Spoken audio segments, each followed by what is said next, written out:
Daniel, capítulo 8. Ele me disse, até 2300 tardes e manhãs, e o santuário será purificado. Versículo 14. Um intervalo de 2 anos ocorreu entre a primeira e a segunda visão de Daniel. Como se estivesse em outro lugar, o profeta levantou os olhos e viu outros símbolos, cujos significados apontavam novamente para o tempo do fim. Desta vez, apenas 2 animais lhe são apresentados, um carneiro e um bode. Perante Daniel estava a revelação do que haveria de acontecer no último tempo da ira. Percebam que os animais representam apenas 2 reinos dos 4 que já estudamos. No entanto, um terceiro poder surge no enredo da visão. Vejamos. O carneiro com 2 chifres que viste são os reis da Média e da Pérsia. Sobre ser um chifre maior do que o outro, escreveu Henry Fairbairn. Os medos vieram primeiro, mas os persas tornaram-se os membros dominadores dessa união. Já o bode peludo é o rei da Grécia. O chifre grande entre os olhos é o primeiro rei. Os gregos costumavam falar de si mesmos como o povo do bode e tinham esse animal como símbolo nacional. Assim como o carneiro do verso 21, o bode é claramente identificado pelo anjo como a Grécia e o estupendo chifre é identificado como o primeiro rei, Alexandre o Grande. Daniel, verso por verso, páginas 134 e 135. Os 4 chifres notáveis representam os 4 dos principais comandantes do exército grego que dividiram o império entre si após a morte de Alexandre. Sobre o chifre pequeno requer uma especial atenção.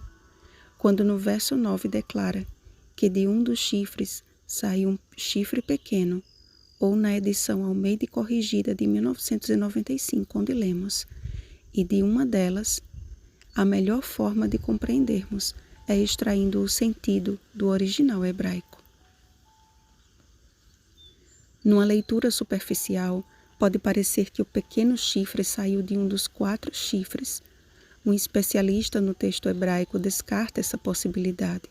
Chifres, em hebraico, são do gênero feminino, e a palavra original corresponde a delas, está no masculino. Por isso, não pode se referir aos chifres, mas sim aos ventos, que tanto podem ser masculino ou feminino. Daniel, verso por verso, páginas 136 e 137. Partindo desta premissa, chegamos a uma linha de perfeita coerência entre esta visão, a visão anterior e o sonho de Nabucodonosor, considerando que o chifre pequeno se refere a Roma pelos seguintes aspectos. Primeiro, Roma segue a Grécia em Daniel 2 e 7. É lógico que Roma também devesse seguir a Grécia em Daniel 8. Segundo, Roma levantou-se do oeste, encaixando-se assim na descrição de um poder vindo dos 4 ventos. Terceiro, o Império Romano dominou o Oriente Médio para a Terra Gloriosa. Daniel 8:9. Quarto, Roma engrandeceu-se até ao príncipe do exército. Daniel 8:11. Pôncio Pilatos e os soldados que condenaram e crucificaram Jesus eram todos romanos. Quinto, Roma tornou em ruínas o lugar do santuário em 70 d.C. e terminou permanentemente os sacrifícios que ali ocorriam. Daniel, verso por verso, página 138. O domínio romano tomou forma religiosa quando deu início à era de Roma papal, que deitou por terra a verdade e o que fez prosperou.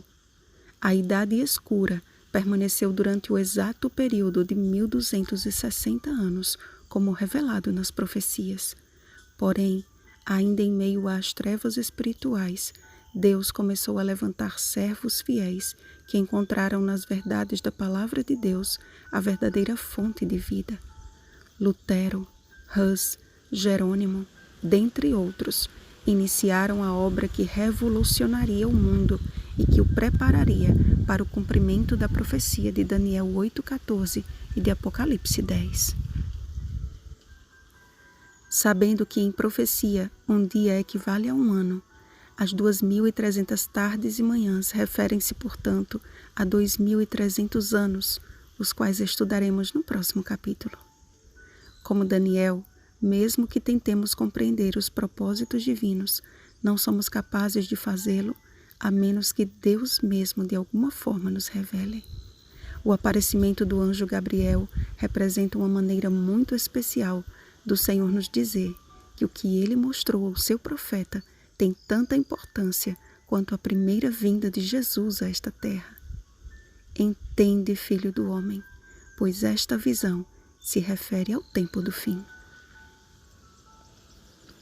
Entende, meu querido irmão e minha querida irmã, já estamos vivendo no tempo determinado do fim, e o príncipe deste mundo tenebroso tem feito prosperar o engano para destruir a muitos que vivem despreocupadamente. Mas a pedra que arrojou a estátua do sonho de Nabucodonosor quebrará sem esforço de mãos humanas o reino das trevas. Não existem mais diante de nós dias muito distantes, mas uma profecia que se apressa para o fim e não falhará. Abacuque capítulo 2, versículo 3. Portanto, tomemos hoje uma firme decisão ao lado da verdade que liberta e que muito em breve quebrará o nosso jugo de pecado. Levantemos os olhos e contemplemos pela fé o Deus que se aproxima. Olhai para mim e sede salvos, vós, todos os limites da terra. Isaías capítulo 45, versículo 22. Vigiemos e oremos.